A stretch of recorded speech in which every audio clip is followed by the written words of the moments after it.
distance, c'est avec un grand plaisir que je vous retrouve aujourd'hui pour vous parler de la technique des soins par ventouse, plus connue chez les Arabes sous le nom d'Elijama. Bien qu'elle soit devenue très à la mode ces dernières années, mais la technique des ventouses est utilisée depuis la nuit des temps, notamment dans la médecine traditionnelle chinoise. Et aujourd'hui vous êtes de plus en plus nombreux à vouloir la tester. Mais vous voulez d'abord en savoir un peu plus sur cette thérapie. Comment ça marche, que soigne-t-elle, quels sont ses bienfaits, et a-t-elle des contre-indications? Sachez que vous avez justement cliqué sur la bonne vidéo. On va tout de suite apporter des réponses à toutes ces interrogations.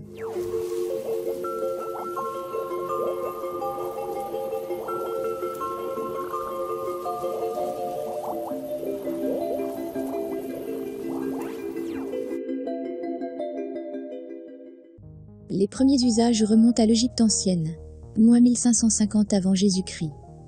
Elles sont traditionnellement utilisées pour stimuler la circulation sanguine, la lymphe et l'énergie dans le corps.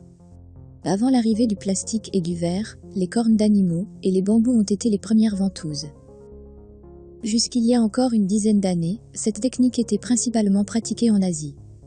Mais depuis que l'actrice américaine Jennifer Aniston s'est présentée à une soirée en 2013, avec des traces très visibles sur son dos, les médias ont tout de suite commencé à parler de cette méthode de pose de ventouse sur le corps qui remonte à la Chine antique. Mais ce n'est qu'en 2016, grâce au sportif le plus titré et le plus médaillé de l'histoire des Jeux Olympiques,